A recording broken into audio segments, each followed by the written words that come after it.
complex integral formula, Cauchy integral formula, where the numerator is the f of z, the bottom left is z, and the bottom right is z naught, and then this right here, this power is n plus 1. So when you solve for n, you get n equals to 1, right?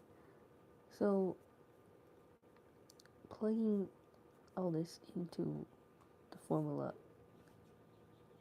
CIF, the formula here is that you multiply it by 2 pi I over n factorial. And this right here, f to the n, is not like a power. This is the number of derivatives that you're going to take. So if n is equal to 1, you're taking one derivative. This is f of x, and the x, f prime x, and the x here is z naught. So that's the formula, right? Z naught here, what was it? I, negative I. No, actually it's just I, because the formula here is just a negative here, right? So with the formula being I mean the value here being I, what do we get? Yeah, 2 pi I over 1 factorial, right? Because n here is 1, right? N plus 1 is the power, that the denominator is 2. So 2 pi I over 1 factorial, right? We have that down. And then f prime I, right? Because z naught is I, and then you take one derivative, because that's the n that we're taking it by. So what is f? F is e to the 2iz. Now when you take one derivative of e to the 2iz, the 2I, because z is the variable, we don't take variables down when we do the derivatives of an exponent. So the 2I goes down, and then you have 2I e to the 2iz. Yo, Louis Alfieri. Well, welcome to the stream. Sugoi? Are you Japanese? That's so cool. You have good handmanship. Thank you. I'm not sure. I haven't really heard the term handmanship, but I appreciate it. I think it's a compliment. Or do you mean handwriting? Anyways, so when you take the derivative of f prime, what do you take it by? The z naught, right? The z naught.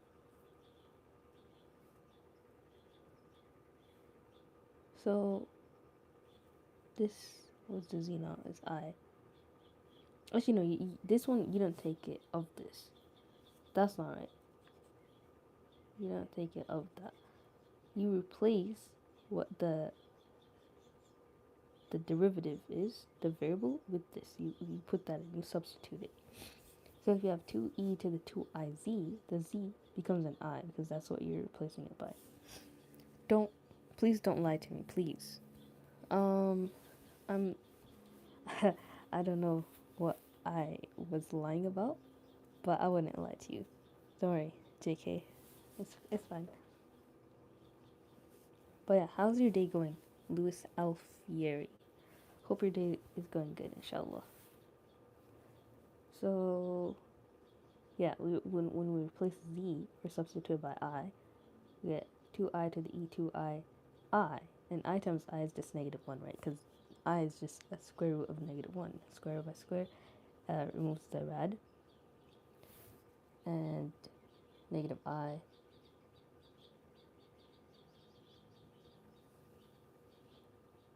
It just becomes negative I.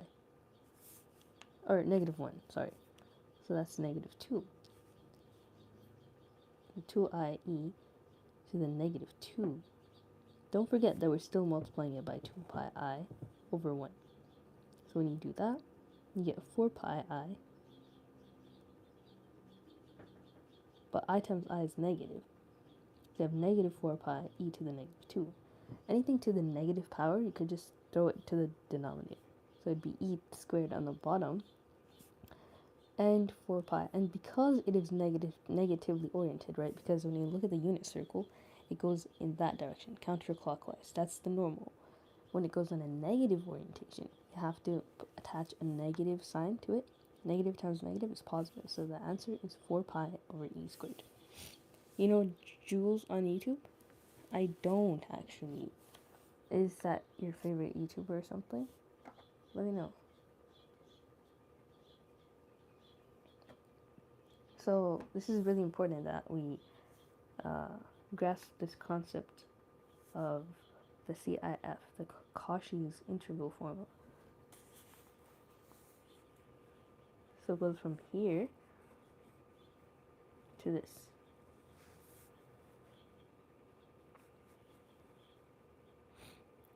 Two pi I over n factorial times f to the n, substituting z by I, or z by z naught,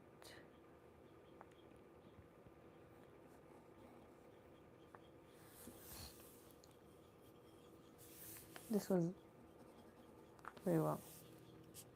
So that's the part that we have to memorize here. Left-handed, yes, I am. And welcome to the stream, Two Gray Lines. How's it going?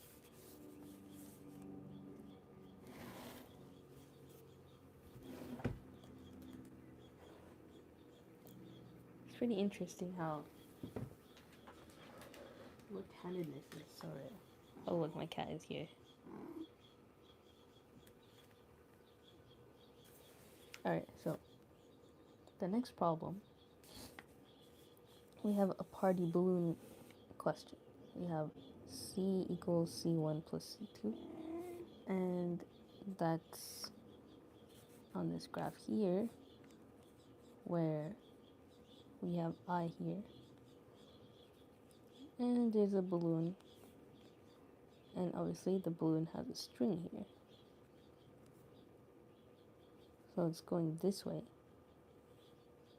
and this one going this way. This is C2, this is C1. And down here is negative 3 pi 2 I. I saw one of your shorts in which you are afraid. Fred?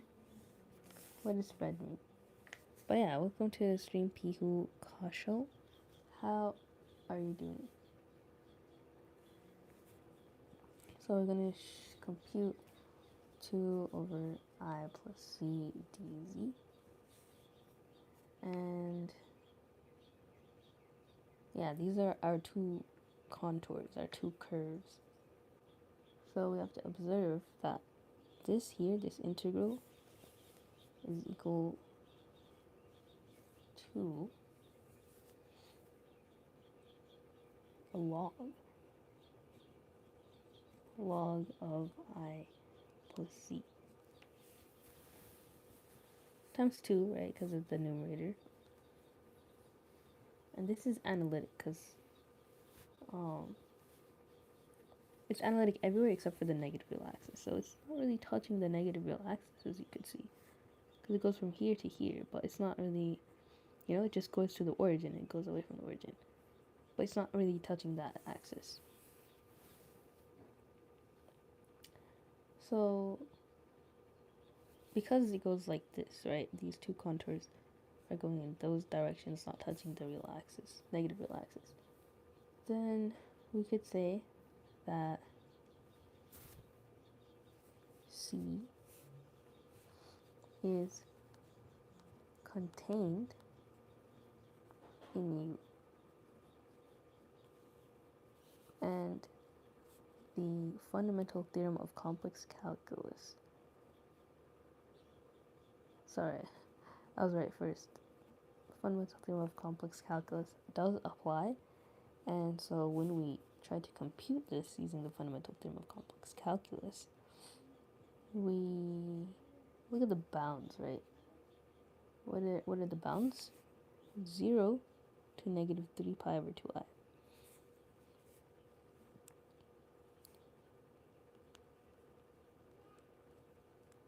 This is for the bottom contour. And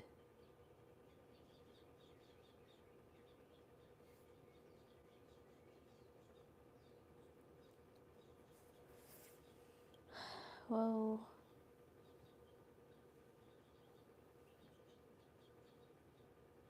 we have to do C1 plus C2, like computing it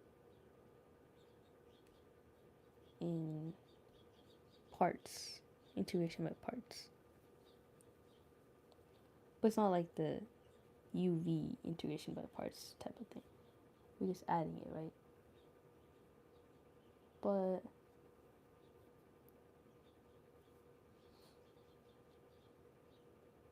it is fine to leave the answer in this form, like 2 log negative I3 pi over 2 to 0. Because 0 period, that doesn't really make sense. I don't know. Even though 0 is less or greater than negative I3 pi over 2.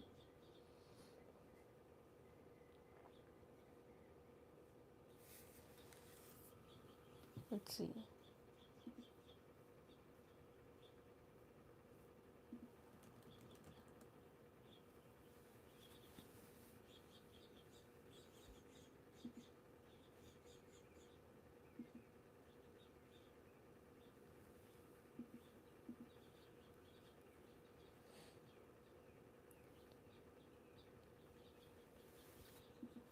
GCR 9.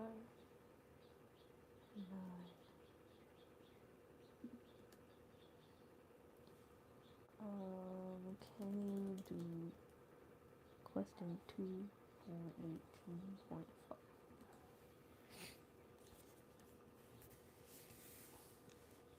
So I know this one goes to 0, but I don't know why. And then this one, you have to compute it.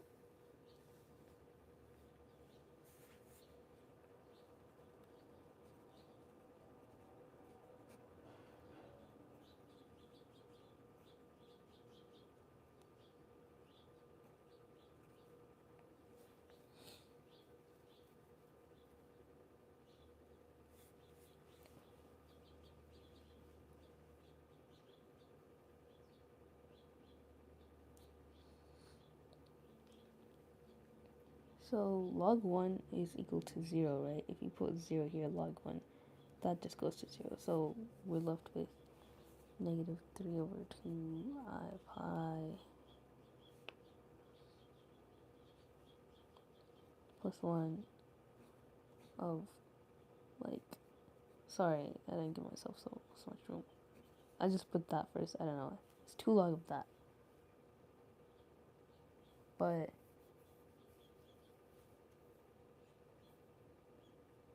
I guess for these sort of problems, we don't really need to do this one, because you could tell it goes higher than that. Oh, let me ask ChatGPT just to make sure. What about the C1 contour?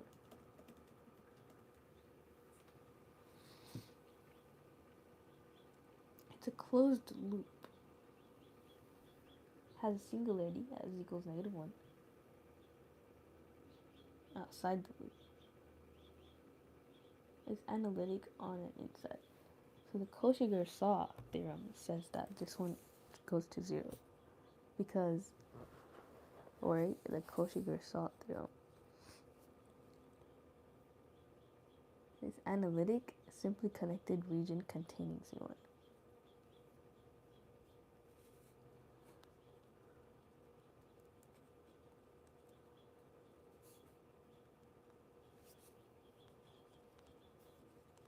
Simply connected. Containing C1.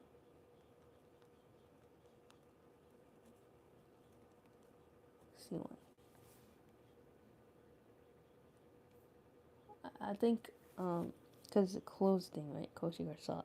This one is not closed. It's just like a wavy line. So because of that, we just get this answer here. But we have to make sure to use Cauchy-Gerson theorem and to state that as well. It's not always true if it's just a closed loop, the integral is 0. It has to be that there are no singularities inside, and the analyticity on and inside the contour. So let's say -1, we're inside of C1. Right. That would have to be 2 pi I times the residue, which is 2, equaling to 4 pi I.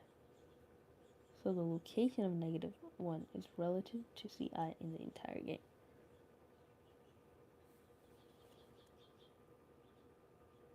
So you have to make sure that it does not contain any singularities.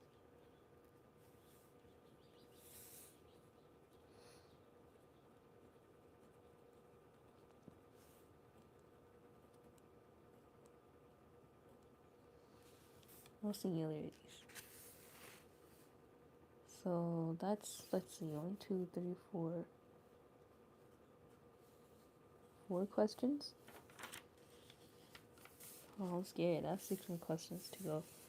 But it makes sense so far. I'm just like,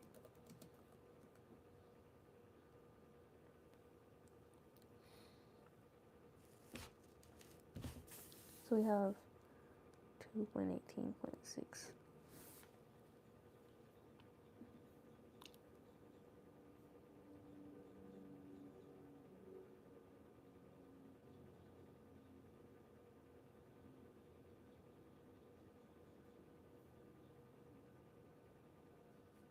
So we have the same exact figure from the last question here, except that I want the contour shown to compute this integral here. 2 over 1 plus iz dz. So this is different. The integral here is now log 1 plus iz, and the chain rule would have said to multiply it by just z, but there is no z.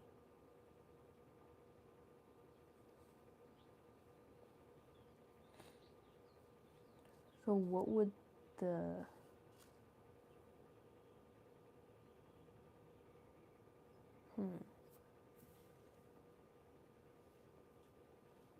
this one's a bit tougher than the last one.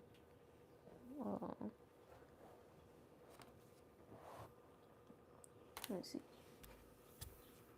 Which is analytic of the slit plane U and slit from that.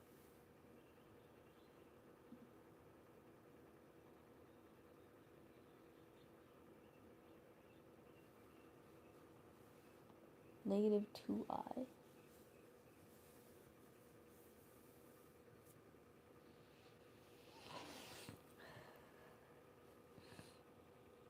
Why negative?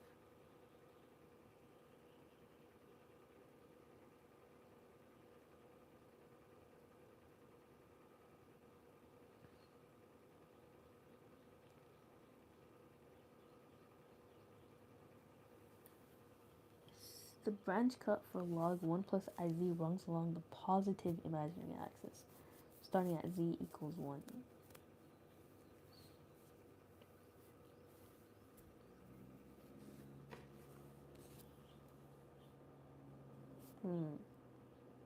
So loop C1 crosses that slit. No, but what is the derivative? Like, I'm not even struggling with the future stuff. So I'm struggling with the derivative here, because I know 1 over x is the the antiderivative of that is log this, and then you have to multiply it by just I, right? So it'd just be I2. But why is it negative I2?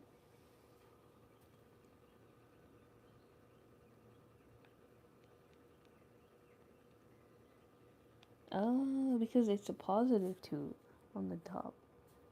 So if it were negative here, and you take the derivative, you do 1 over 1 z.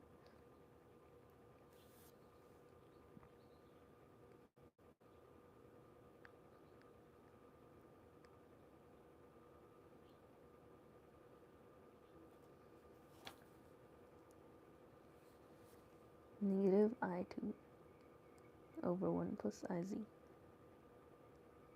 Why is it negative 2I?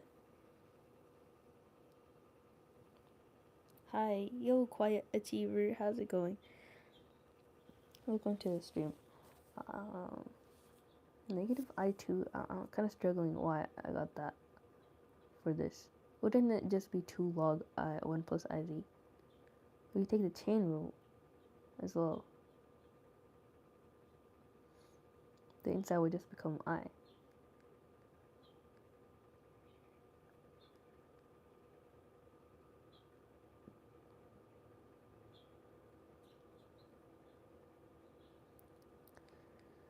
But I'm tripping, like, I'm thinking, why is there no negative IZ over here? Negative I times 2 over here. Wait, can you explain how you get negative I for the antiderivative?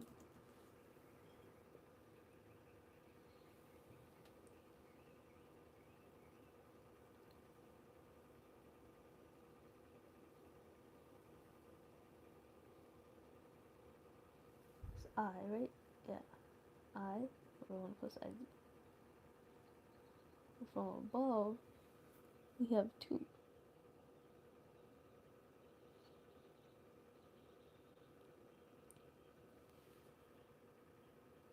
Okay, negative 2I.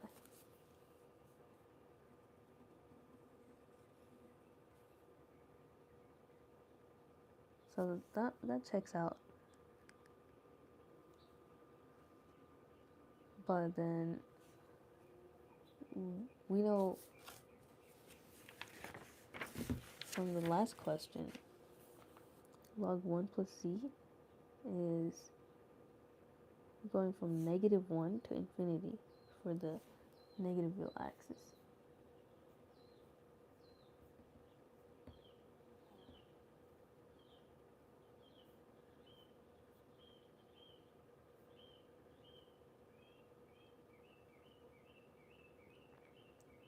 So the branch cut is the negative real axis starting at negative 1. This is negative 1. And it goes that way. That's the branch cut. But for this one, the branch cut is now negative I. No, because this is z, and it's 1 plus z.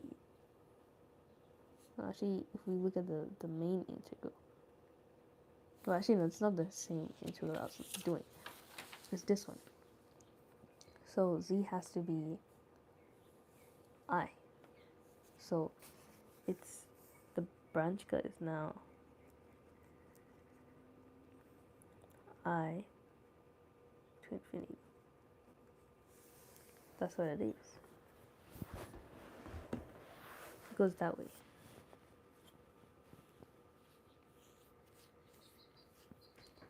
So now the fundamental theorem, complex calculus, cannot be applied. Because why? Because our image from the previous question, it definitely goes through I, like that. So they specified that there is an I here, and that this one can't be applied. So only if the contour stays in the analytic region of the antiderivative.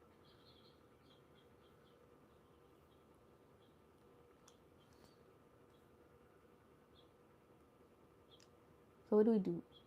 We split the contour, c equals c1 plus c2, and now we treat each piece differently. So c2, the vertical string is going from 0 to negative I plus 3 pi over 2. Right. This is c2, it's going from 0 to this. And it stays inside the analytic region. So the fundamental theorem of complex calculus does work here, just not up here. And hello, Fair Kira, welcome back to the stream. How's it going? I remember you. So we're trying to solve for this contour here, because this one the fundamental theorem doesn't work on. So if we do that, right, we get the antiderivative up here, negative I to log 1 plus IV, and then we take negative 3 pi I over 2. It's okay to just leave it as this. Negative I to log 1 minus, or it's a negative, and there's an I here times an I here. That'd be negative 1 times a negative, so that's just plus 3 pi over 2. So I think it's okay to put it like that.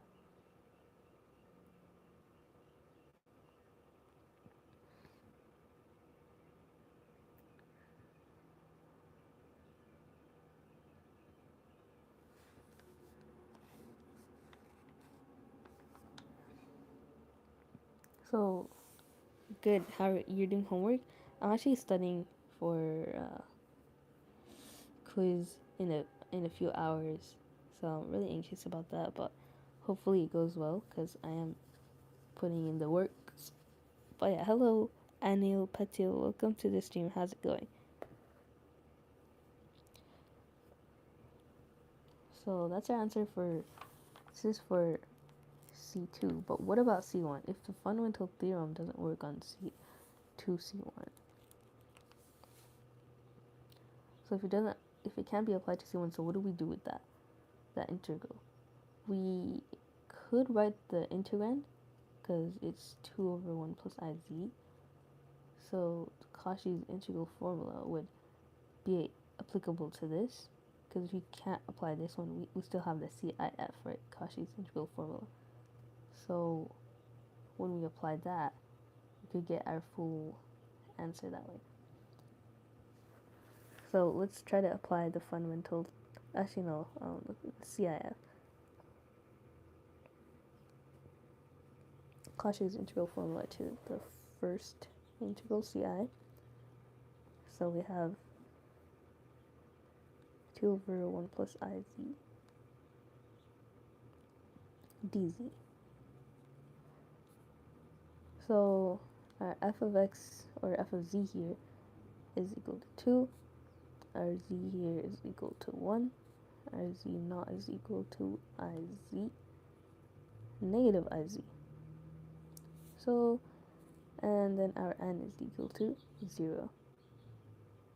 So, if we multiply 2 pi I over n factorial times fn of z naught, then what do we get? The denominator is, since it's 0, goes to 0, right? Anything over 0 is like 0 or like undefined or something.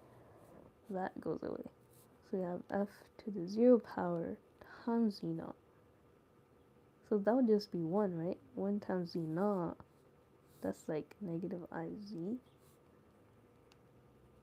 That's what I would get. But let's see.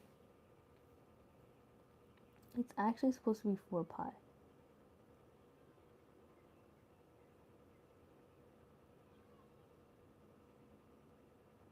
Oh yeah, we're supposed to rewrite the integral.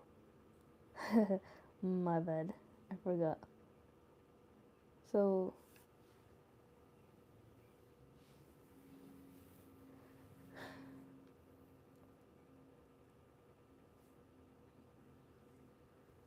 we could divide it by I, but then how would it be negative I? Like if we rewrote it, right? Let's see. 2 over I over 1 over I plus z. Well, 1 over I is just negative 1. That's how it works. Okay, so we have 2 over I here. Z minus I.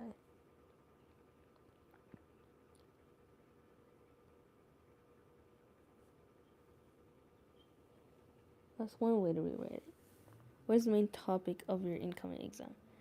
Complex variables. Main topics being like the Taylor series, um, f of z centered at alpha Laurent series, f of z on the annulus Maclaurin series, and yeah, basically computing all these series and you know being able to determine the annulus on which they converge and stuff. 1 over n as n goes to 0. I think you need a limit for that. Yeah, I was doing this wrong anyways. We're supposed to rewrite it. But how would you know to rewrite it though? I guess you have to put in the form of the complex integral formula, right? But it already looks like the form. I don't know. So weird. Because, right, remember the form is supposed to be like f of z over z naught, or z minus z naught. And, but let me ask chat, how do we know it's not in the proper Cauchy integral formula form? Like, it looks okay, but we have to rewrite it still. Well, good luck, I guess. Thank you so much for your cure.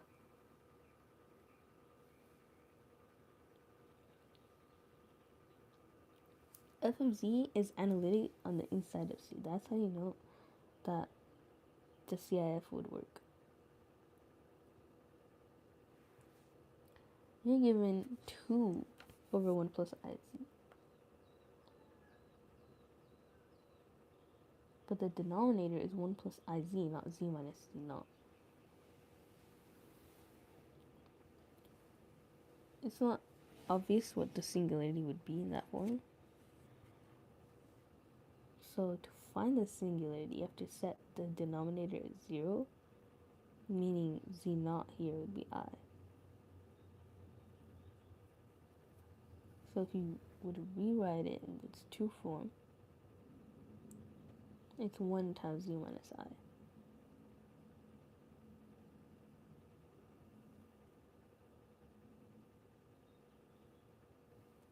What? Hello, Joe Biden. Oh, what's up? Yo, clone trooper, welcome. Were you here before? I don't remember. But welcome back if you were here before.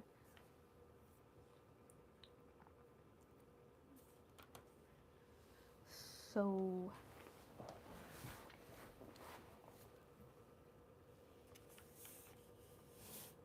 we want to solve for z on the bottom here, right?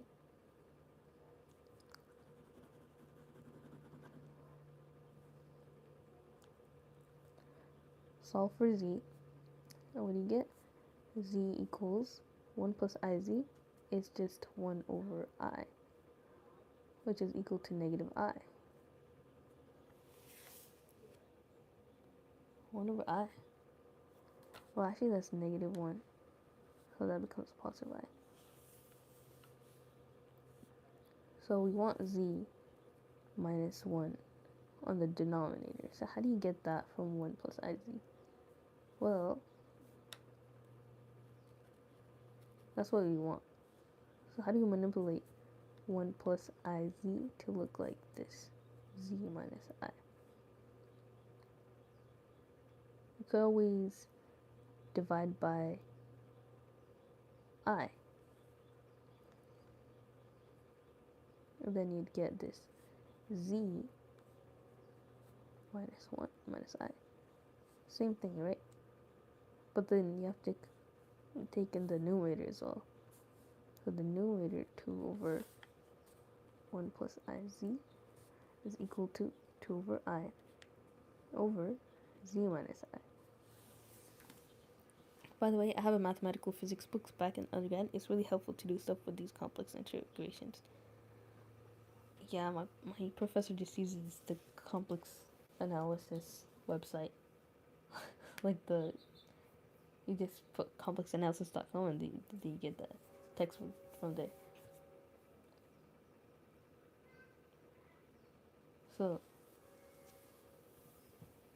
you miss where the pole is if you don't rewrite it. So the pole here depends on knowing where z naught is. That's hidden inside that. Unless you solve it. Whether the numerator is analytic,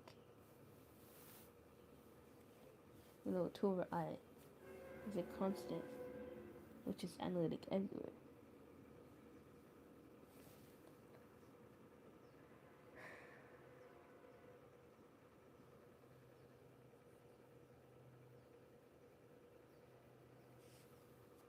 CIF, it looks close to this, but it's very strict. It has to be in this form, where z is on that side, and it's by itself.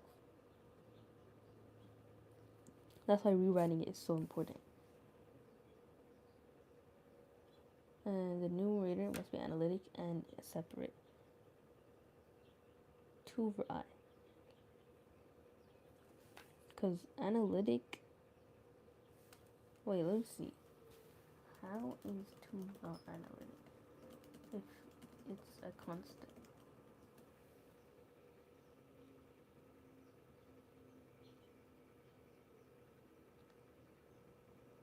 It is analytic. In fact, all constant functions are analytic everywhere.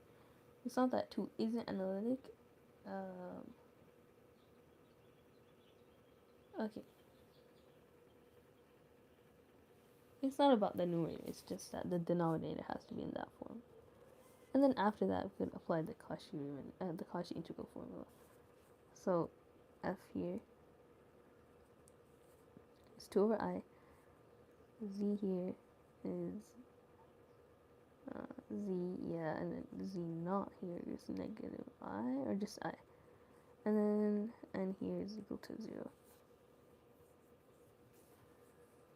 So you have,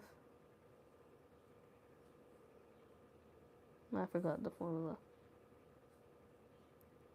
Okay, 2 pi I over n factorial times f n of z naught.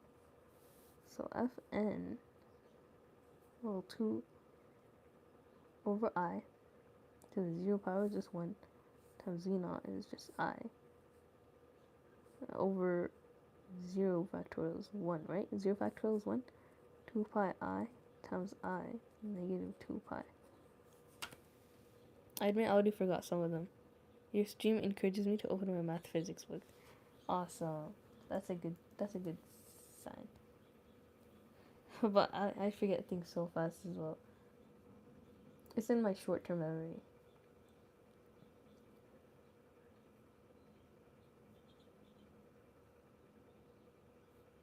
So they get 4 pi for the answer, but I don't really understand how they get that. I guess they didn't really look at the end part.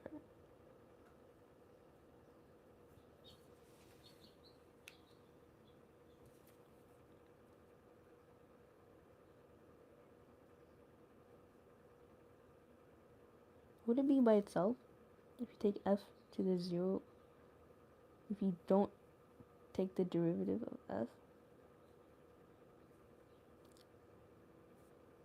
Then it'd just be 2 over I.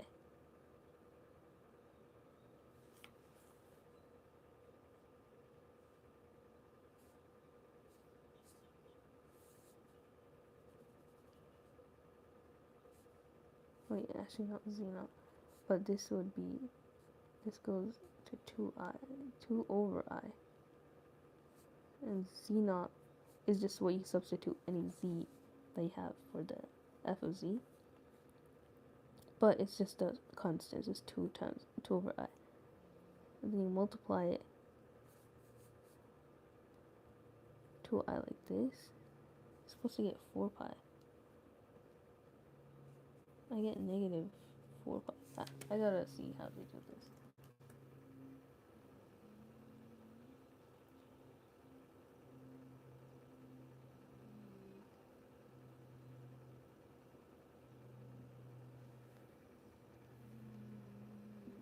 So, is the Cauchy integral formula with n or not?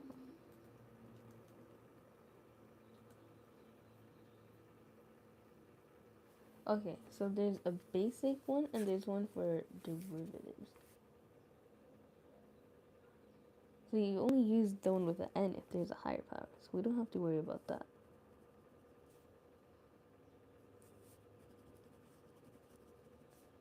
Which is confusing. I thought I had it wrong. Because I only need the basic one before that. So 2 pi I times f of z naught. F here being 2 over I. That is equal to 4 pi. Yay, we did it. Basic. There's a basic one and one for derivatives. Yes, 0 factorial equals 1. You can prove it from gamma function. Awesome. Alright. So that's our answer. But that's only for the first contour. Right? We want to add both the contours because c equals c1 plus c2. So what do we get for the total answer? Is negative I 2 log 1 plus 3 pi over 2 plus 4 pi. That's our full answer. This could be computed more thoroughly, but leaving it like that is fine as well.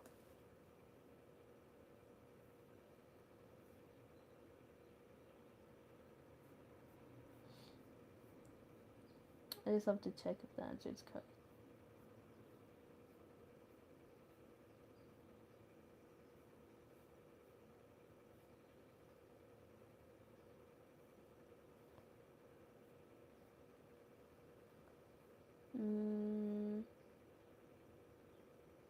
It's apparently, oh yeah, it is correct. It's just the other way around. They put 4 pi first.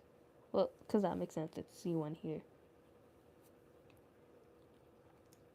But then, yeah. Alright, so we're good with that question. Now let's try to go to the next one. 219.1. I advise you to do that problem all over by yourself again. And after getting the correct answer, you move on to another problem. That's a good advice. So, okay, let's try it then. Let's try it. I'll have it here, but I won't look at it. This is, we're doing integral 2 over 1 plus iz, right? A dz. And I guess we want to compute it.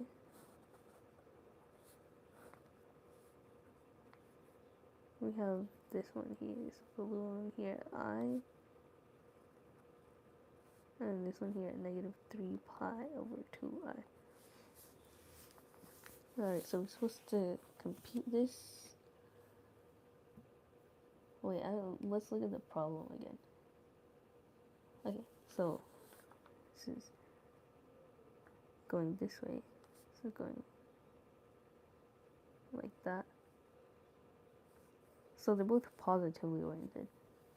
But this is C1, this is C2. C equals C1 plus C2. This is given from the problem, alright? So we have to compute this antiderivative. So when we compute the antiderivative, we get, let's see, 2 log 1 plus iz. And the derivative, the chain rule from the inside, we get just I.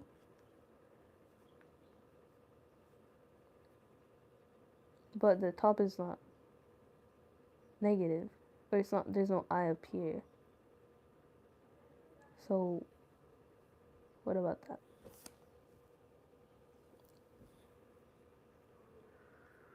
I forgot how this works.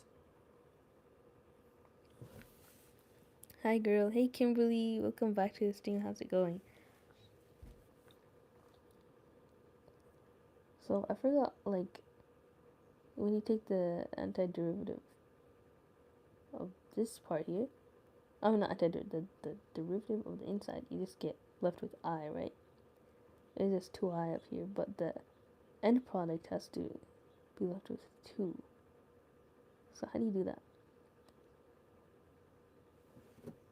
Sorry, Kimberly, don't worry. It's fine.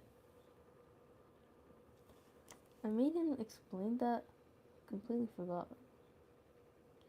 You just add like a negative and it's okay?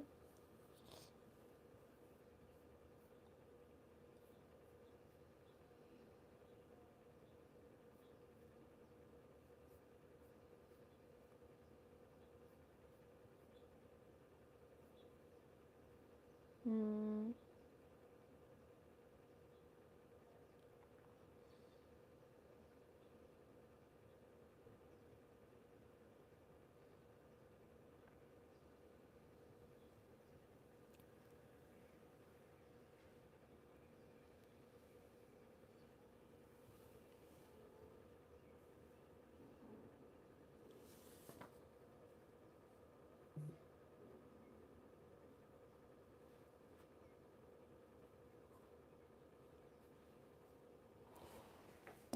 I have school tomorrow. Oh, nice. Are you looking forward to it? This is so weird because normally I don't struggle with like antiderivatives, but this is really confusing because right, we have 2 up here. If we just multiply by 2 over here, just put log like that, then the inside would have to be I. By, okay, by. Then I guess we could put like an I on the bottom, right? That would be negative 2. Negative 2i. Because we can't like just cancel it out, right? You'd have to like probably square it.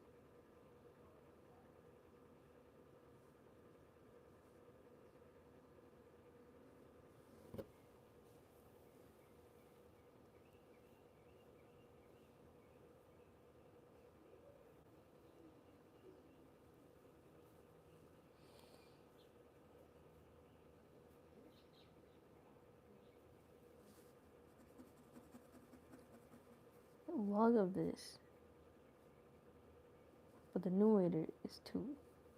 But the inside is get I. So what can you multiply I with to get 2? 2 over I. So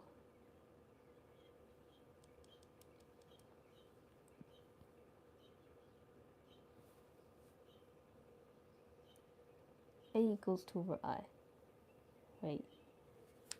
2 over I times is equal to 2i over I squared, which is equal to just negative 2i. And that's how you get negative 2i for the top.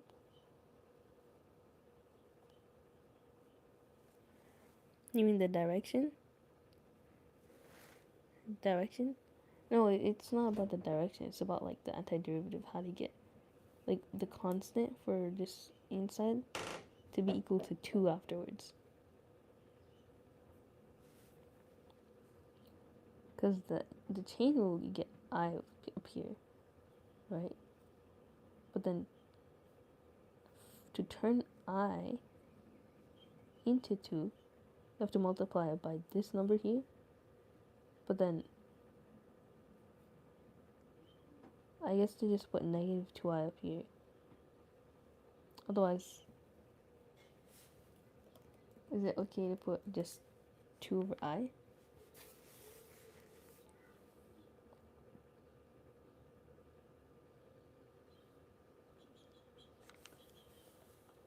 But that's not right. You just have to multiply by that. Because chain rule, I don't know. It's morning in your country. In my country, it's 12:22 a.m. By the way, what topic are you studying? Polynomial? Wow, you should probably go to sleep. But yeah, this topic is complex variables. It has to do with polynomials, but it's like complex. So a equals 2i, right? Multiply top and bottom by I. So you get negative 2i.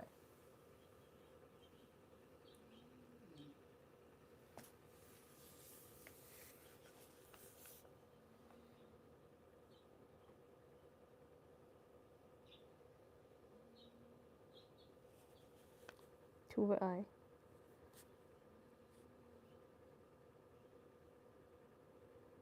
is equal to negative 2i. You can multiply it by I on both the top and the bottom. Because you can't just multiply it out of nothing, right? You have to make sure that you're multiplying it by 1 to get this answer. But if you're left with negative 2i... Oh, okay, wait, hold on. Because you want to make sure whatever this multiplies with gives you I.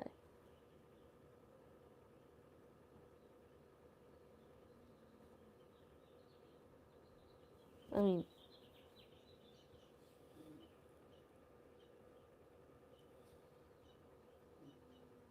because let's say,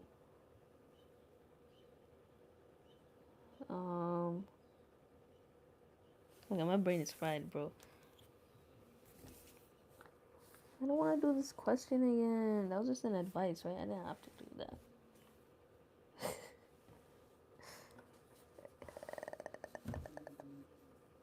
Negative 1, 2 log of that.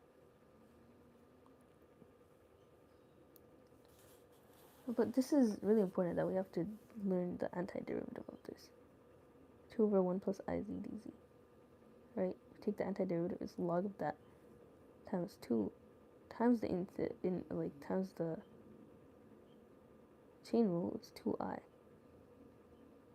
But it's negative I because it's positive here. So it's negative 2i. I don't know why that was so hard for me. Yeah, it's just negative 2i. Negative 2i log of 1 plus iz. Are you confused with the log or what? No, it's okay. I got it now. I was confused how they got, like, negative 2i up there. But it makes sense now. Alright. So that's our antiderivative. This principal branch goes from... If we solve for z, then... Okay, let's say z here. If we solve for it, you get times equals I. It's just I. So the principal branch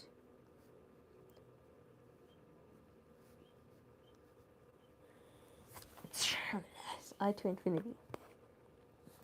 Okay, so that means the counter C1 can't apply the fundamental theorem of complex calculus since it intersects the principal branch cut. So we look at the second contour, it does not intersect with that. It's the complete opposite. So we are allowed to do the fundamental theorem of complex calculus there. Negative 2i log of 1 plus iz. 0 to negative 3 pi over 2i. And then you just get negative 2i log 1 plus I of negative 3 pi I over 2. I times I is negative. That negative and negative goes away. Left with negative 2i log 1 plus 3 pi over 2. So that's our C2. As for C1, what we want to do is we still have to deal with it, right? How are you, Julia? Oh, first, Ramadan wa alaikum assalam wa rahmatullahi. Welcome back to the stream. How's it going? I'm good. I'm just a little bit stressed, and I just really need to lock in and like do all the questions. So far, I'm on like question 4, right? Let's see, 1, 2, 3, 4, 5. So I'm like halfway done. I have like 2 hours until the exam, so I have enough time, inshallah, and I'm gonna log in until then. But yeah, other than that, I'm good, alhamdulillah. I have another exam tomorrow as well, so really grinding right now. What about you? Fast Ramadan. So C1 is this contour up here, and the integral, well, the antiderivative, the integral is 2 plus 1 plus I z. But to apply the Cauchy integral formula, we have to get it to this one. Z minus C naught. But the Z is on this side. So what do? To get it to Z minus C naught, we have to divide it. We have to get Z to be itself. Z, not by itself, but like divide 1 from both sides, I guess. Z minus I, right? Because when you divide by I over here, divide by I over here, you just get 1 over I, which is negative I. 1 over I equals negative I. So, yeah, we're left with 2 over Z minus 1. That's the formula you want to get it. God, I hate maths. If I had to do this, I would fail at least 10 times, and I'm good too. Yeah, I believe you that you're good at it. But, for sure, that's why I'm so scared to fail, because I know how probable that is. So we get it to this form. 2 over Z minus I. But it's not like we only divide the bottom, we have to divide the top as well. So this goes to 2 over I as well. So f of Z is 2 over I over Z minus C naught is negative 1. Alright, that's the same thing, right? But we want to multiply it by, or actually we want 2 pi I times f of Z, f of Z times, man, I forgot the complex integral formula, Cauchy integral formula. So f of Z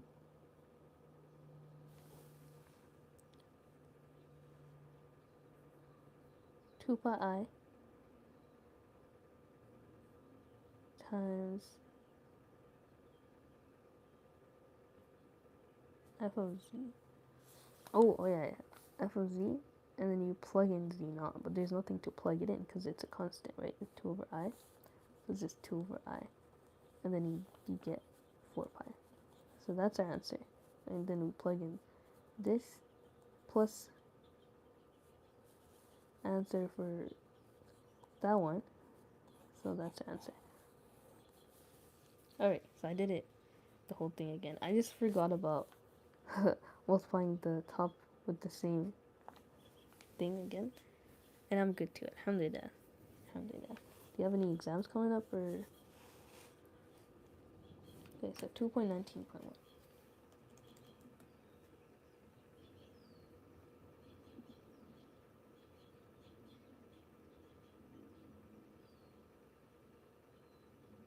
Apply Morera's theorem.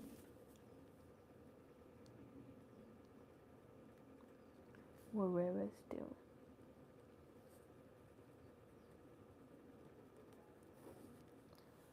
So this is probably one of those lectures that I skipped.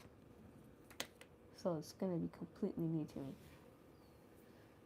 So the function f of z is the summation 1 to infinity of 1 over 2k to the z. It is 1 over 2z plus 1 over 4z plus 1 over 6z, so on and so forth. It's an infinite sum of complex functions, principal value 1 over 2kz, indexed at k in the positive integers, which converges on the half plane d equals real numbers over 1. Since this is not a power series function, it is not guaranteed that the sum function is analytic on D. However, this series converges uniformly on compact regions in D, and thus an integral of the series of a contour C is such a region. Oh my god, it's so confusing. But it's okay, I got this. Next question. I think it's in May. Is the exam gonna be today? It is gonna be today, yeah. But for Professor Imran, I think he has an exam as well, right?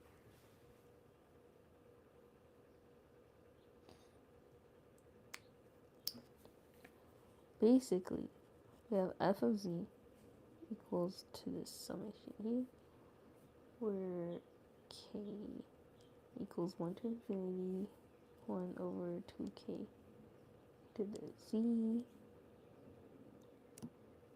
We have to show, and we're also given that it's defined on the half plane D is in the reals of z greater than 1. We have to show that f of z is analytic.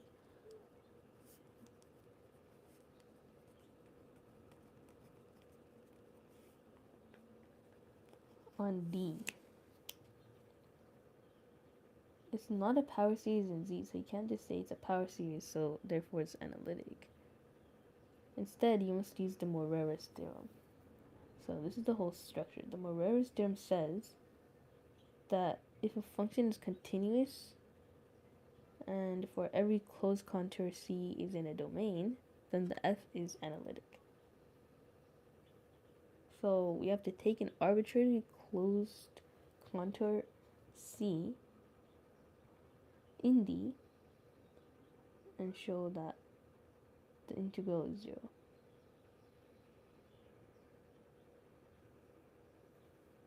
Must be stressful for you a lot. It is. Oh my god. This isn't even a final, it's just a quiz. So imagine that. So because the series converges uniformly on compact sets in D,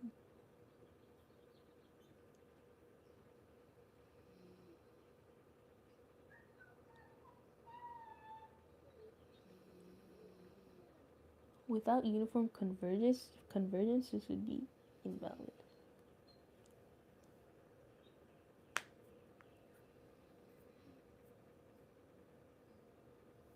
Alright.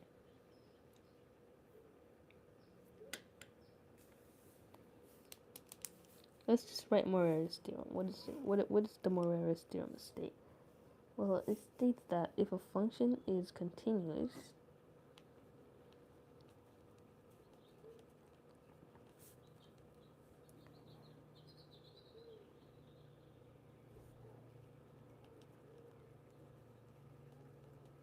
and f of z dz is 0 for its closed interval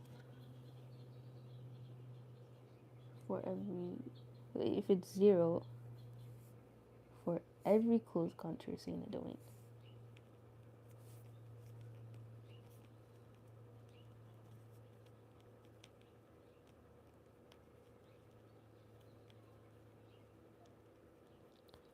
Then f is analytic.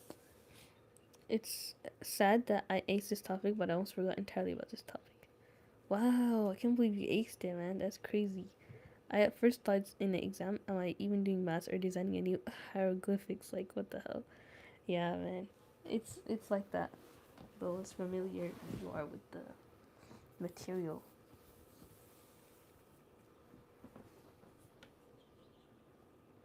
So, interchange sum and integral.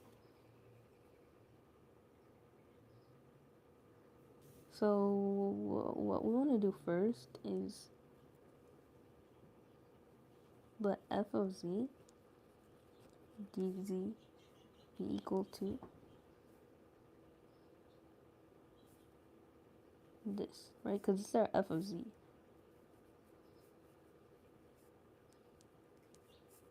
One over 2k squared. But we want to take out the sum. We have to simplify as much as we can, right? So that becomes, take out that sum, we're left with 1 over 2k squared dz. But there's no z. It's just, oh, actually this is the z. I thought it was squared. That's why you have to simplify as much as you can. Your brain must have said, get this thing out of me. Yeah, it's like a trauma amnesia.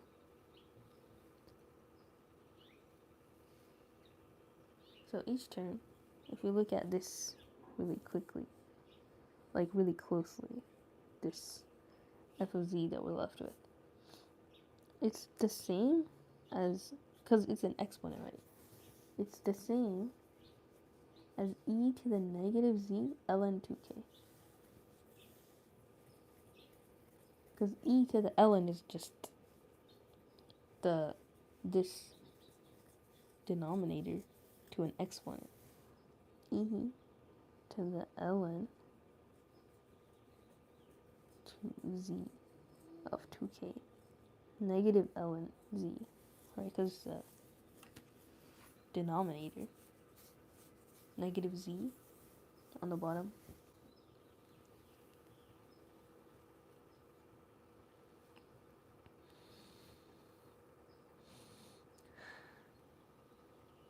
So that's kind of confusing to put it into like the e format. Because like it's a denominator. What if it was 2k to the z?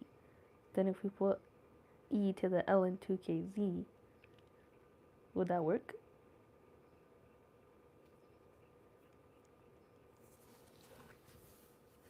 But it's negative of this whole thing, so that would just go to the negative, the bottom. I guess you're right. Yeah. But the point is, we want to make sure to show this is an exponent, which is analytic all the time. It's a nice guy. So when we apply the Cauchy-Grasset to each term, we're left with this. By the Cauchy-Grasset theorem. Inside another theorem. It's a theorem squared. Look at this girl. She's so cute. Pixie. So that equals to 0 for every closed contour C in D. Thus, by Cauchy-Grasset, so by Morera's theorem, f of z is analytic on D.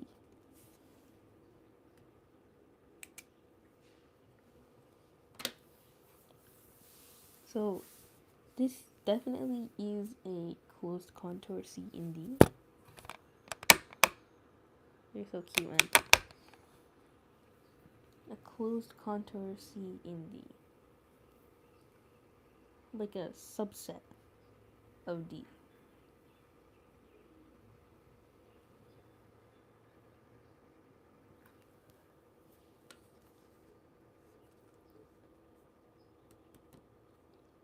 It's pretty simple though.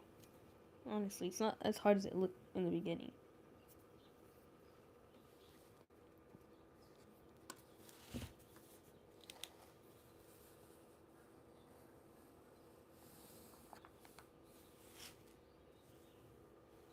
Did that make sense to you guys? So no more book reading. I wish, man. After this exam on Friday, we'll go back to book reading, inshallah. If not, Friday night. Tomorrow night. Because Friday, the exam is at 2 p.m. So, yeah.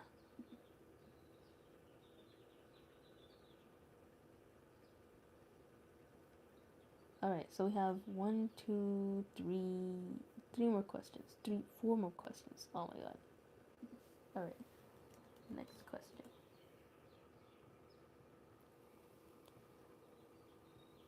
This is the maximum modulus principle.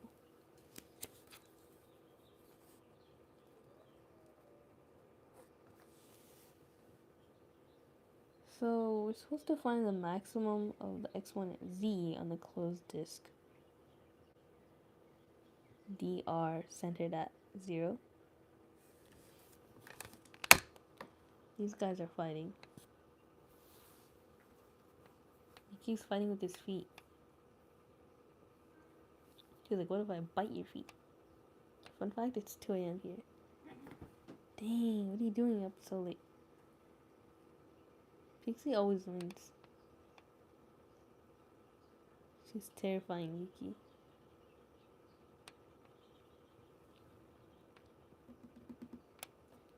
Pixie! Oh, look at that face, man. Scary. Alright, then back to the problem. We have that. We have three parts to this problem, A, B, and C. We have to compute a Maclaurin series via the definition. So the function that we have here is 2 plus I z to the negative 1, which is analytic on the punctured plane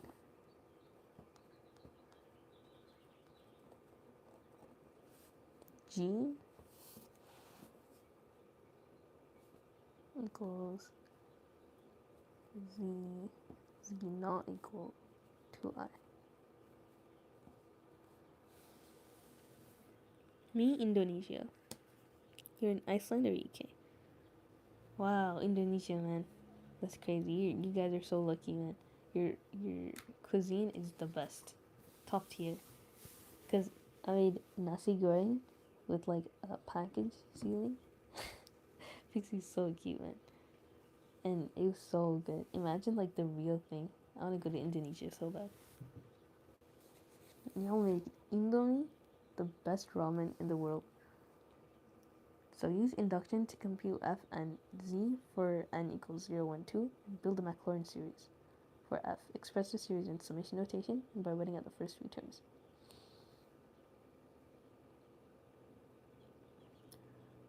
Basically, we're supposed to just plug in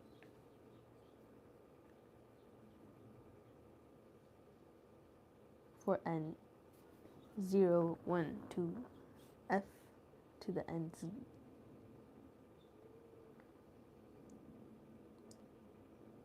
Which is like the derivative. We take the first derivative and then the second derivative and you just keep going. That's how you prove for n by induction for the Maclaurin series. So for A, let's say, use induction to compute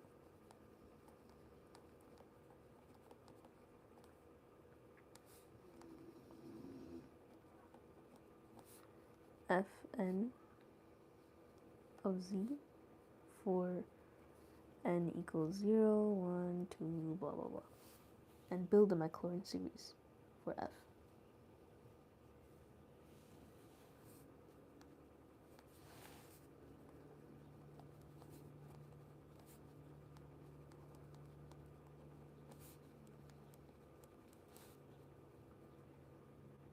If n equals 0 to infinity, fn of 0 n factorial z to the n for f expressed in summation notation. Pakistan. First, hold on. Yo, Alexander, welcome back to the stream. How's it going? Where are you from? I'm from California. Indomie is not ramen. It's noodles, right? Sorry, ramen. I meant noodles. Today I might not get to really youngest student. I have to leave at 6 o'clock because I'm going to tumbling. What is that?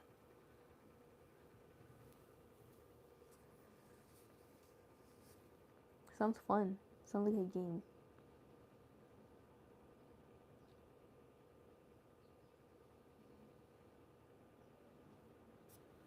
Alright, so we have to, for n equals 0, 1, 2, This is not saying to take it to that power, it's saying to take its derivative by that power. Like f prime z.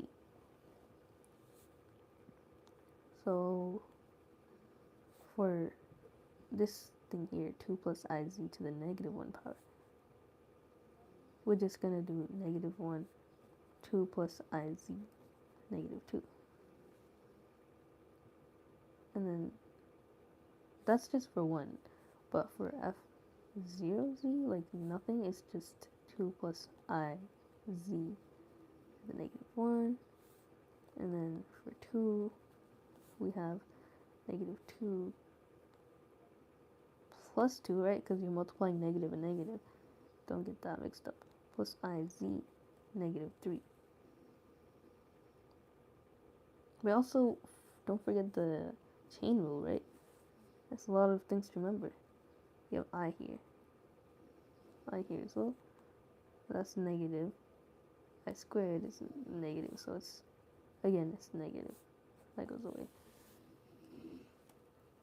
Oh, sorry about the snoring. Tumbling is kind of like gymnastics, but it's a little different. Oh, okay. Sounds fun.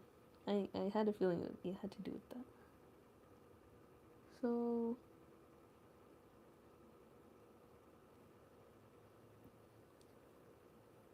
but this is saying f of n over n factorial. So this is all over 0. That goes to 0. And as for this one, n factorial,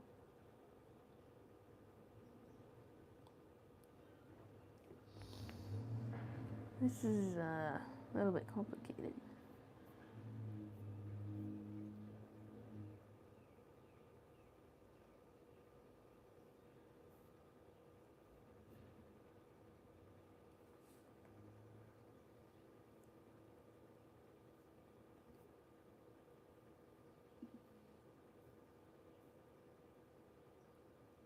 Oh no, I was doing the wrong.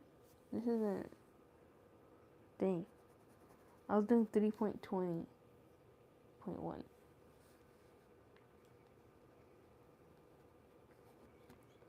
I skipped all the way to the last question, or like the second to last question. Actually, no, this was the last question.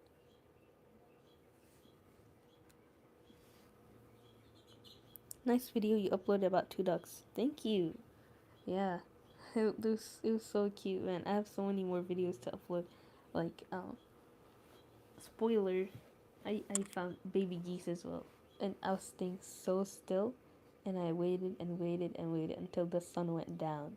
Of course, I prayed Asr before I came, but you know, when Maghrib starts, like the jinns come out, right? I had to leave, but I just couldn't like go without touching the ducks. And then I was finally able to pet them after waiting so long. Like my blood circulation on my legs, they went away. Like it started feeling cold, and then when I got up, I was like tripping.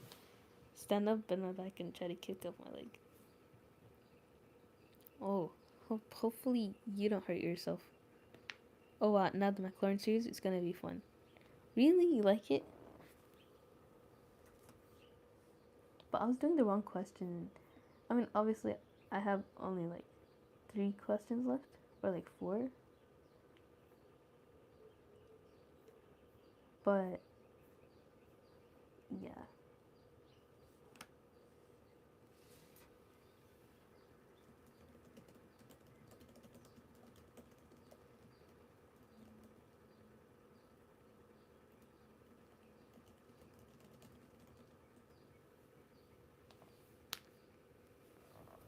Gets toast subbed. No!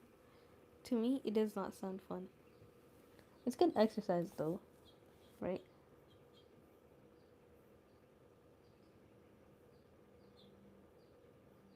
So,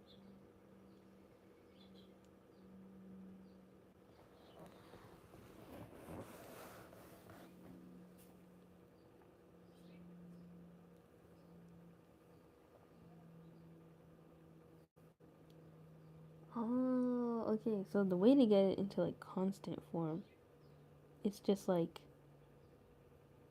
You have to put it like this. It's the same thing as saying, like,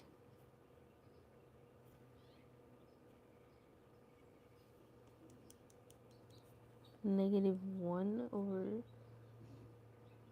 2 plus -1 over 1 plus z. Because you're dividing it by that.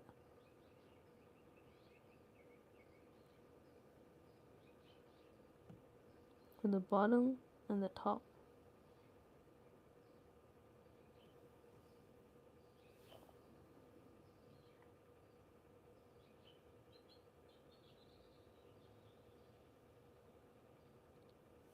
But then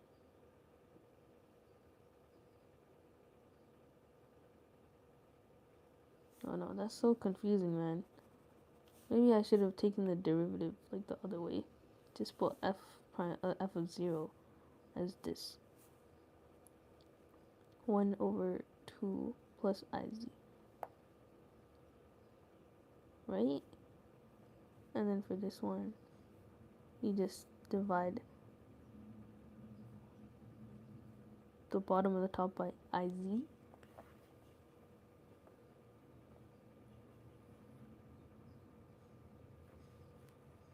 Oh, never mind. Hold on. Really confusing. Let me just do this all over again. So f prime f0 of z is equal to this. It's just by itself. It's like 1. Oh, actually, you're not taking any derivatives, so that's what it is. You're not taking the power. So you're left with 1 over 2 plus iz. Because to the -1 power is just 1 over that. Which could also be rewritten as 1 over 2 times 1 over iz. Or not times iz, but 1 over 2 plus times 1 over 2 plus iz. Right? Sorry, I'm in problem. I think that question is going to be really hard since the pole order is more than 2. I don't even know what a pole order is, to be honest. Yes. So, yeah, it's already hard, but I remember induction from, like, complex analysis. Not complex analysis, real analysis. Doing those proofs. It's just, like, substituting 0, 1, and then n. But, seems rather not too difficult. It's 1 over 2 times 1 plus iz over 2. Because when you multiply like that, it goes back to that. So,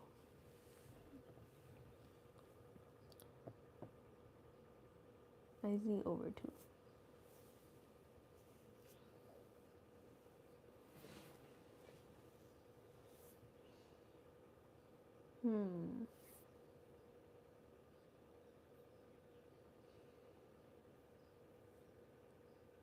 Then after this, we could put it into the geometric series form.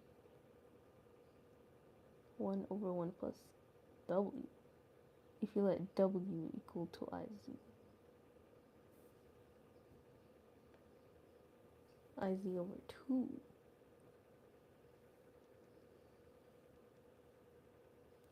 Oh, yeah. How do you know to put w into that? iz over 2. Oh, never mind. 1 plus that. Oh, this is so confusing, man. What's f? F is this function given here, 2 plus iz. I never asked you this, but were you born in the US or migrated? If you want to, otherwise, no worries. Yeah, I was born here. So, I really want to sleep, but I've been running my graph plotting in Python for half an hour already. Do you have to submit it or something? Is the plot working? Half an hour? It's crazy. I should probably just go to sleep, to be honest. And yeah, welcome to the stream, Kao Saya. Sorry if I said your name wrong.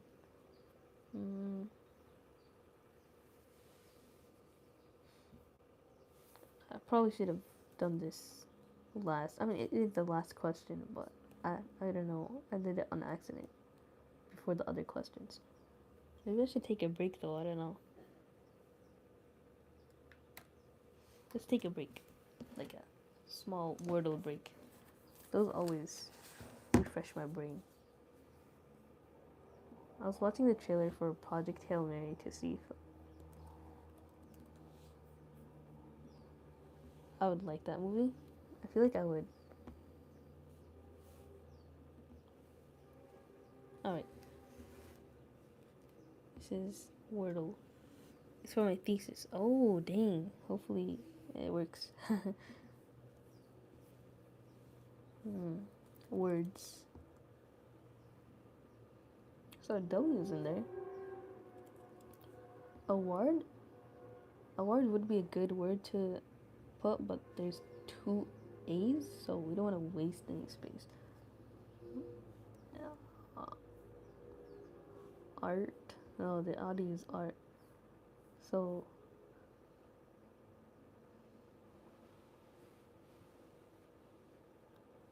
awake. Okay. So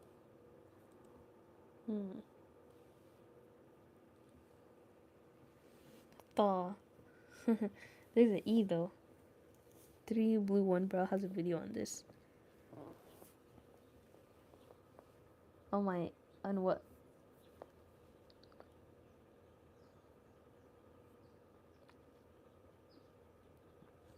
Twig. Tween.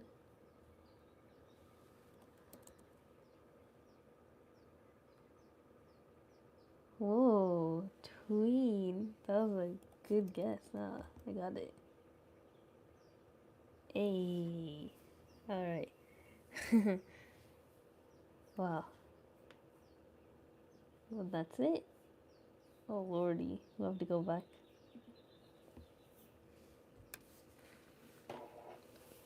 But yeah, what do you guys think about Project Hail Mary? Would you watch it? Ryan Gosling, get back to games. And do you want to play one more? Look at Pixie. Oh my gosh, she's so cute.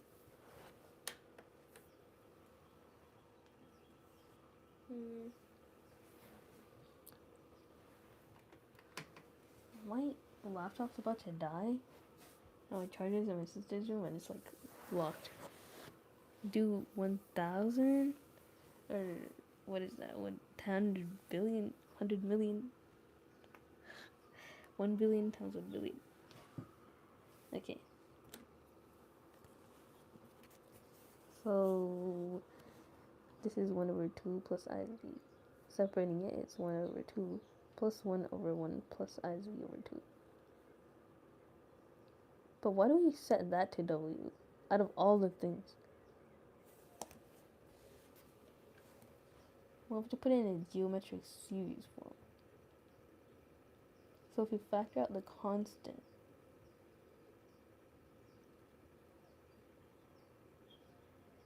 in the geometric form,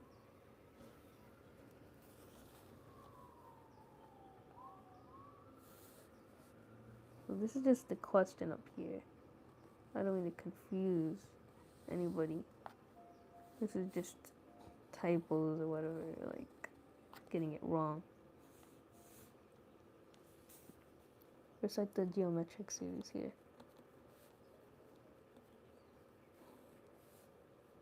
It's this sum here.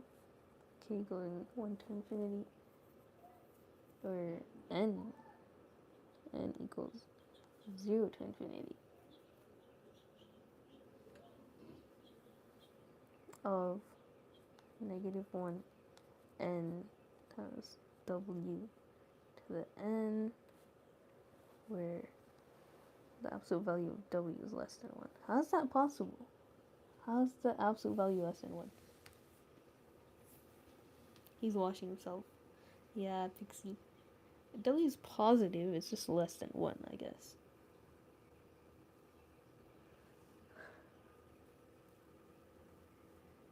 So it has to be a fraction then. That's a geometric series. So yeah, we're just factoring out the constant. So we're left with this here, right?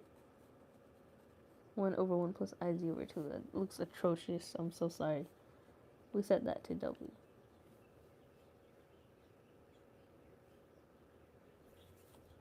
So w equals iz over 2. Not this whole thing. Just that bottom bit. I don't know why. Why is that?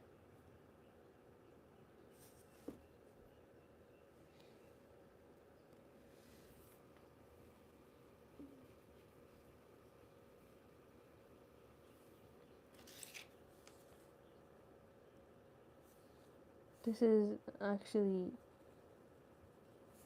equal to 1 over 1 plus w. How do we know that? Pointer pen, gel pen, let's go, yeah. But how do we get 1 over 1 plus w? How did we get 1 over 1 plus w? How do you choose what w is? You're forcing an expression to match a known series. So we have to choose something that's less than 1, like 1 over 1 plus that. But it can't be the whole thing.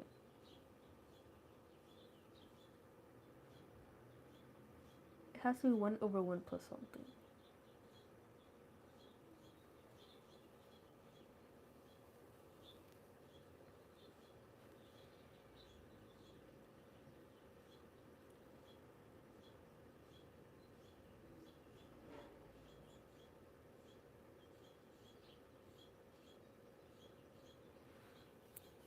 But then, why do we choose 1 over 1 plus w? Why can't the whole thing after we factor the constant be w?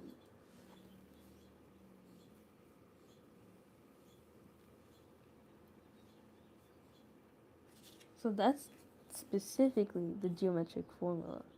Like, we wouldn't have chosen that for on purpose for no reason. It has to be 1 over 1 plus w is the geometric formula. I mean, the geometric series. It's a generating function. Yeah. 1 over 1 plus w is that. So, to get it into that formula, we have this, right? For 0 derivatives. 1 over 2 plus iz. But it has to be 1. So when you divide it by 2 on both sides, you get half times 1 over iz over 2. 1 plus iz over 2. Because a plus, right? 1 plus iz over 2. But still doesn't make sense. Oh, okay, never mind. Yeah, it does. 1 over 1 plus w. I thought I said 1 over w for a second. So, yeah, this is what you get for w. And now the hard part is done, right? So, after we get our w, then we plug in the induction,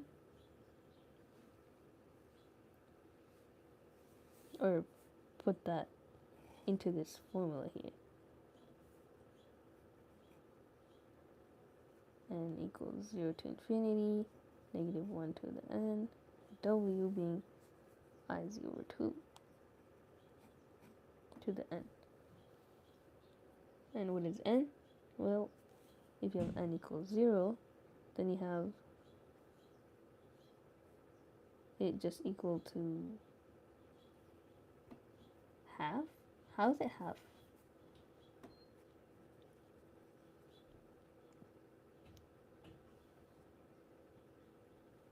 Wouldn't it just be 1? Anything to the 0 power is 1, right? It's getting trickier. Yeah. Like, that doesn't make sense. How's it half? how did the first induction equal to half?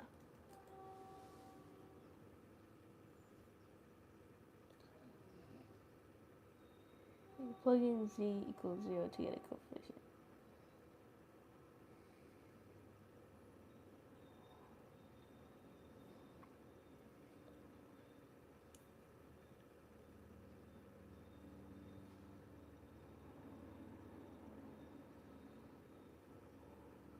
First term f is 0. Is your first term isn't f 0? Something is off.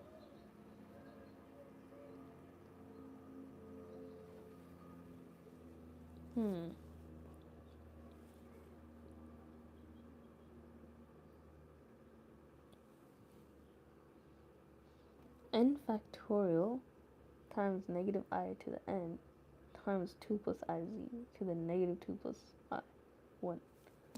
I mean, for the geometric series,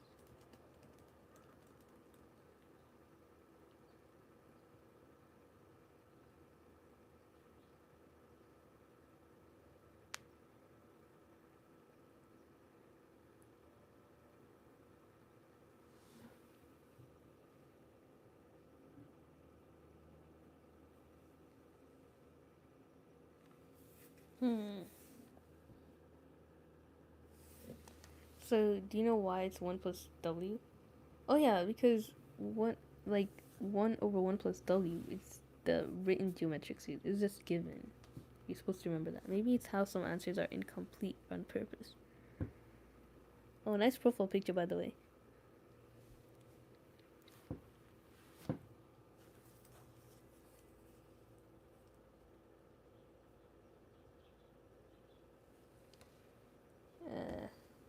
The half is not coming from the series. It's coming from the factoring the denominator. Factoring the denominator. Oh, so that's the half. Okay. So we didn't forget about that constant there. So that, we just multiply it by whatever we get from here. Which is just 1, right? To the 0 power, it's just 1 times 1.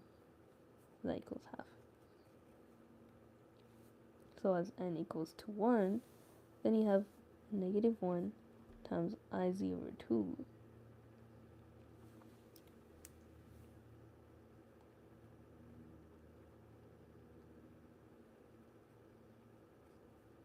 to the 1 power.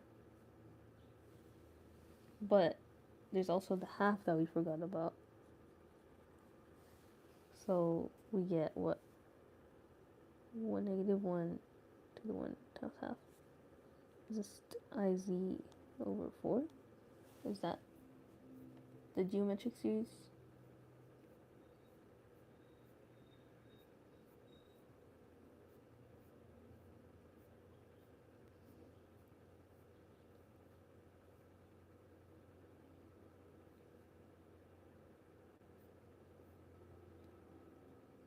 Yeah. But don't forget the negative too. Oh my god, so many things. So this is for n equals 1, this is for n equals 0, and then finally n equals 2, you have half times negative 1 to the 2 power, which is just 1, w to the 2 power is iz over 2 times iz, iz over 2 power.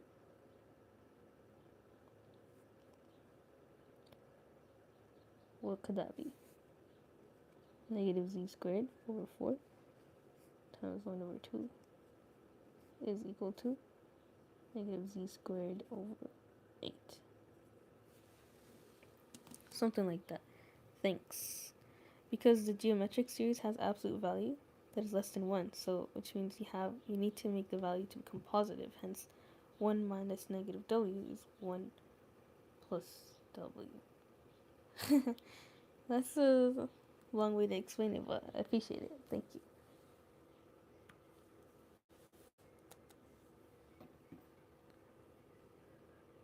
Something like that, yeah. So, did I get this right? Negative, yeah. So, first few terms are that. So for a, the first few terms have to be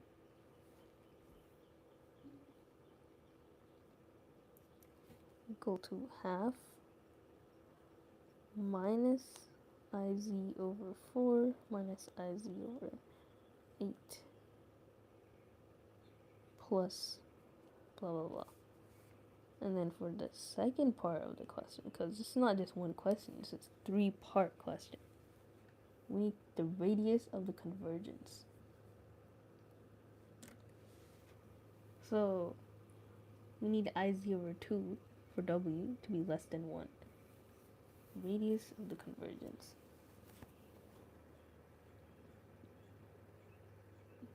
It's just asking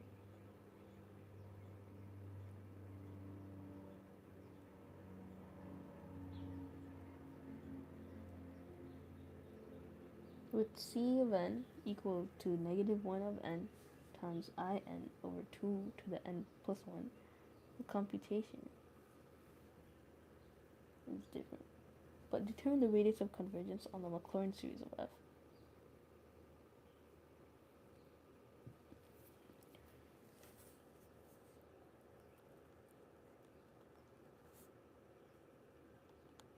This is our Maclaurin series, right?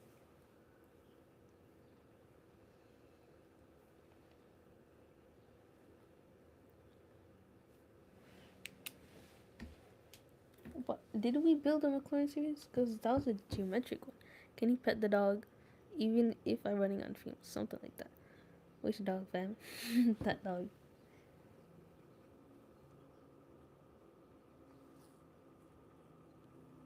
I'll do a handshake.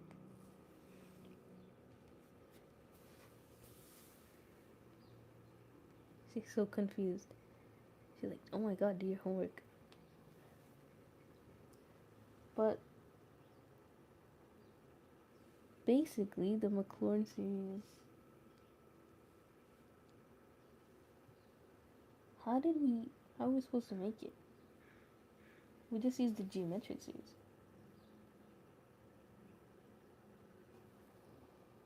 So I think the Maclaurin series is the derivative part that we were doing. I forgot how I started doing that though.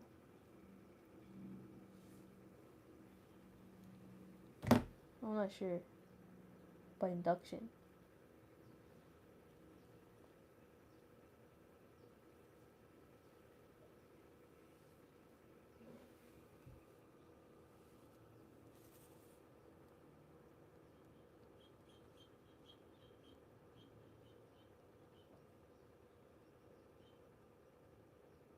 I just set it to W and then continue like that.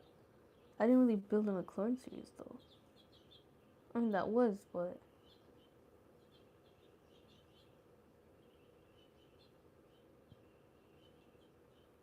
thus Fn of 0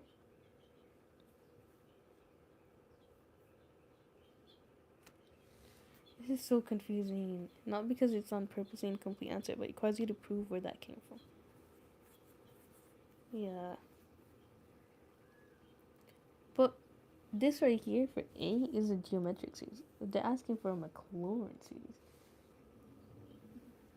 How do we build the Maclaurin series though?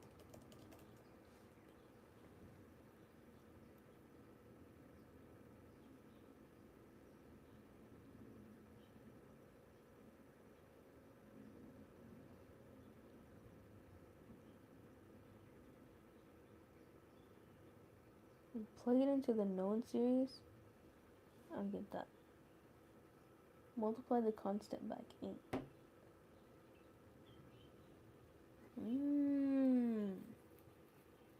So basically we did do that.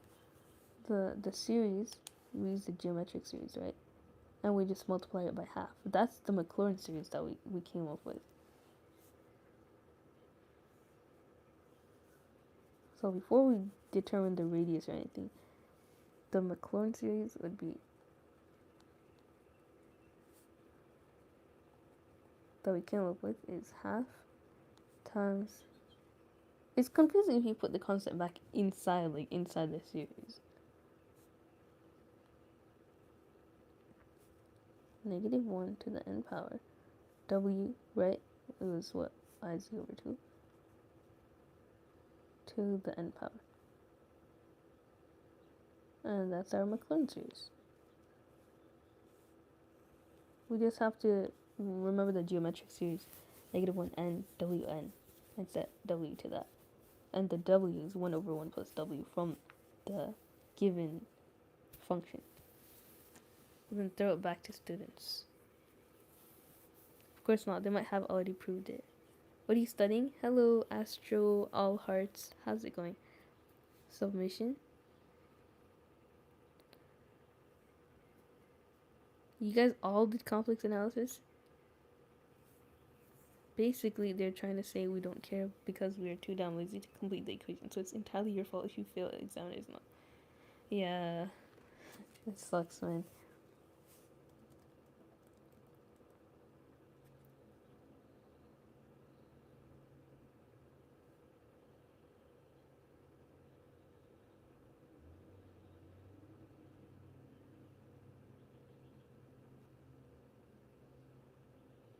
Okay, that's our Maclaurin series.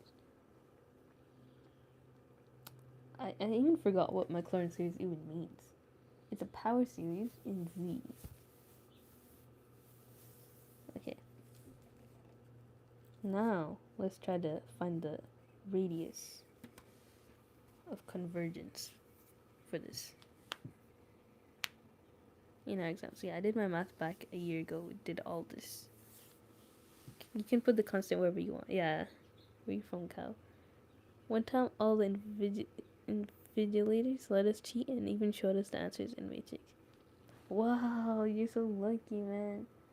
I wish I could just get past this class like that. My phone is really about to die though. I better go charge it soon. But we made a lot of progress, to be honest, since the beginning of the stream. Like, I did how many questions? Let's see. Well, I'm not done with this one, but I did 1, 2, 3, 4, 5, 6 questions. And this is our 7th one. Dang, we have 3 more questions, and they're all big like this. That's crazy. I hate when they put like 3 questions in one question. Maybe I should just get my charger though.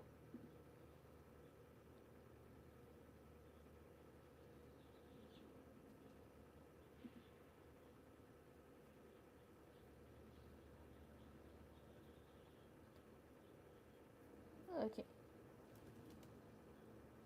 Part B. Radius of convergence. So from the series we built in the Maclaurin series, it's a geometric series with a w equals this, Iz over 2. So the geometric series converges when w is less than 1. The absolute value of w is less than 1. You still did 3, that's very patient of you. Yeah, alhamdulillah, man. We're neighbors. I'm from Indonesia. Australia. Wow. So cool. So we have to simplify this Iz over 2, absolute value less than 1. I think we're supposed to find what z is, right? So if we have Iz over 2 here, being less than 1, then we have it turned to Iz up here, 2 over here, less than 1. Then you get Iz less than 2, which if you take the absolute value, it's just z being less than 2. So then the radius is 2. Don't you flip it or something?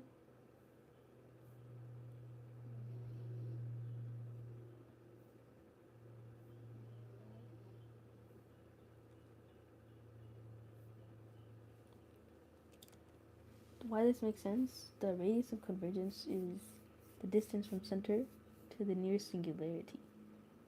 You function 1 over 2 plus Iz, where z is 2i, then the absolute value is 2.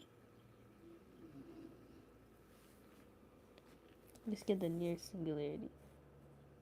But I think computing it this way is simpler as well. Hi, yo, Christopher. Catherine. Welcome back to the stream. How's it going? All right. I think last part, C, and we'll be done with 70% of the material, and maybe I'll take a break and then do the last three. I'm not sure. I do have to leave by 2 though, so that's an issue because it's 1 p.m. right now, so I only have 1 hour. So I pretty much have to get all 3 of those questions done before that.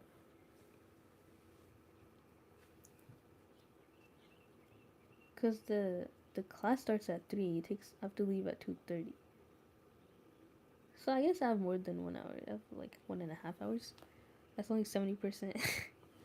This is just one page too. This is actually 4 pages. Yeah, that's 70%. It's pretty crazy, yeah.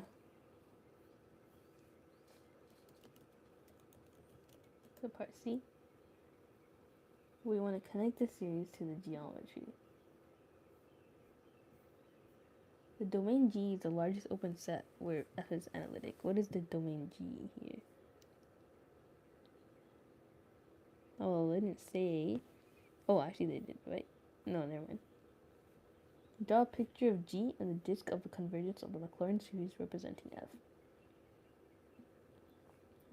We're trying to picture or like draw the largest open set where F is analytic. So it's a disk, right? But it's only on the positive side, so it's like a half disk shape.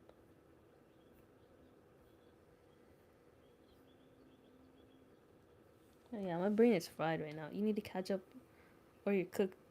Yeah, man. I am. But it's also like I tried yesterday, but I couldn't concentrate. And I'm trying right now, but because I did so much computation already, like my brain is kind of slow. Maybe we could take another break. Just one wordle sets my brain right.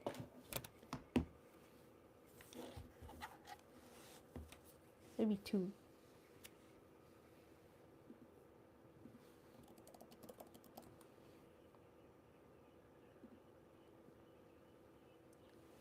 All right. What year of uni are you in? Not my final year for sure because keep failing, but it's okay. We'll get through it, inshallah. Senior, yeah. Well, that's because I had a major before that. I was majoring in animal science because I love animals, as you could tell by my shorts. And I learned so much and I was acing it. It's so easy too. But I realized being a vet is not really ideal in this economy. You gotta pick a major that's worth more money. It's a salary. You start choosing your money over passion.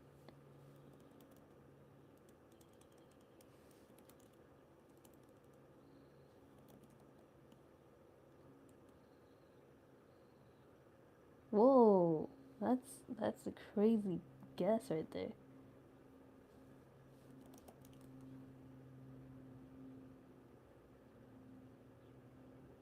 Huh?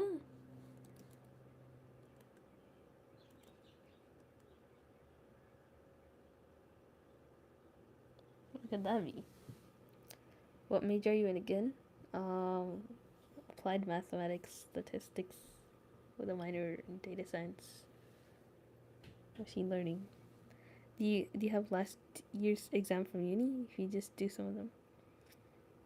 Oh, you mean like the same class? I didn't take this class before, so. And welcome to the stream, Bivanica YouTube. How's it going? You literally me. I know, right? I'm in the CISE. What is that? Computer Information Systems E? What is E? What could that word be? Come on. That's so weird. I would have never guessed that, man. Okay.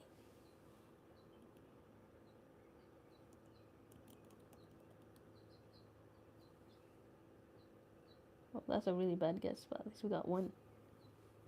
Hmm.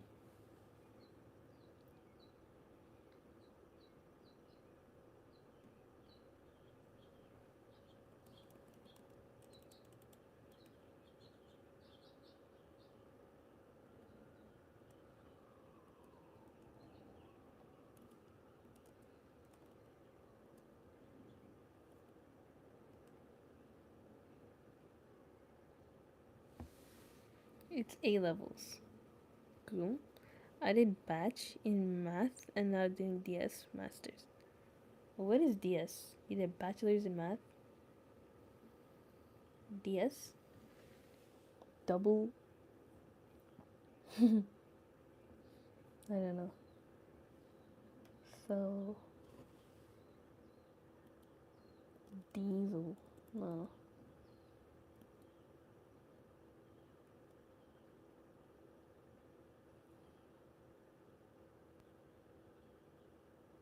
Hmm.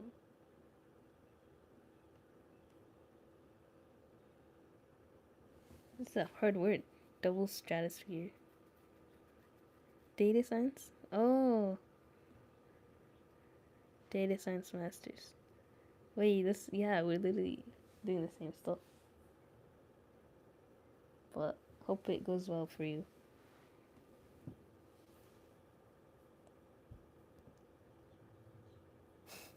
From one, wait, hold on. It's not really showing the word. Just taking a break before I get back to the homework.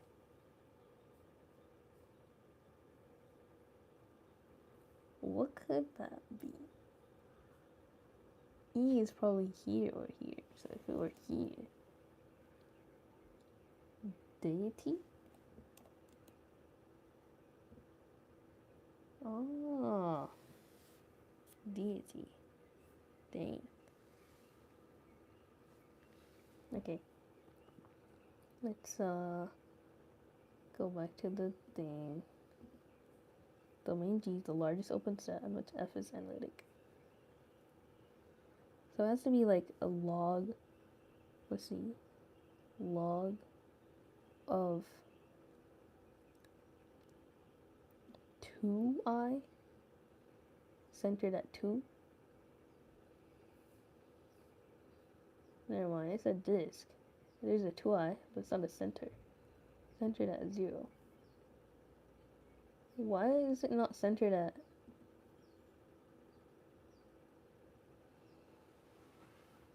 2? Why is it centered at 0? By the Taylor's theorem, the largest centered at 0 because a Maclaurin series in the Taylor series centered at 0, on which the Maclaurin series converges, is the largest one centered at 0 that is still contained in G. So that's what the Taylor's theorem is. We have to compute Maclaurin via the definition.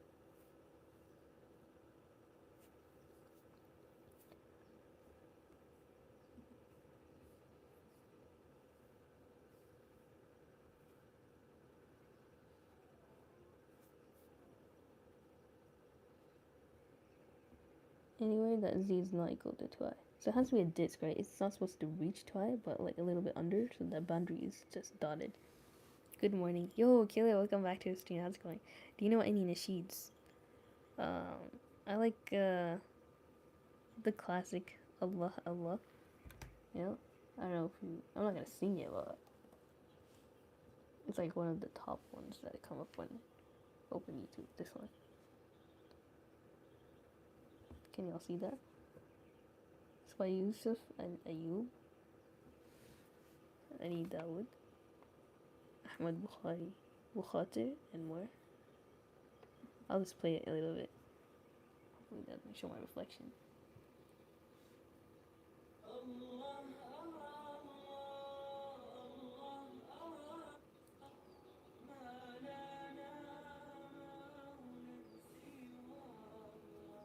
Is that familiar? It's 11:05 in my house PM. Dang. Good night. But yeah, what are you doing up so late? I'd have slept by now. Then again, I'm always tired.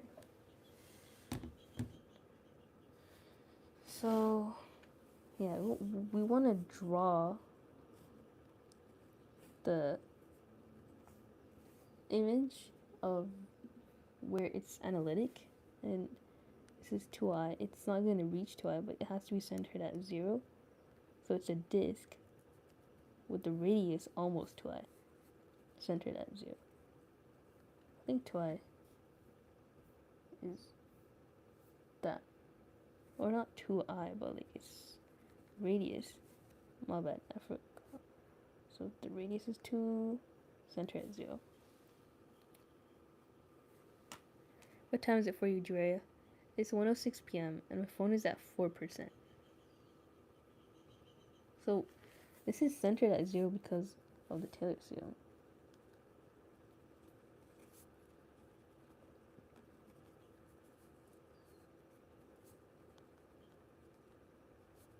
Taylor series.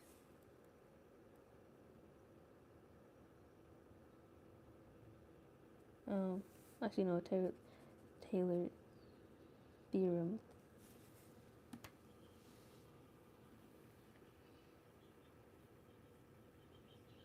So that's pretty easy to draw that. Anyways, so I'll have to do the other 3 questions later.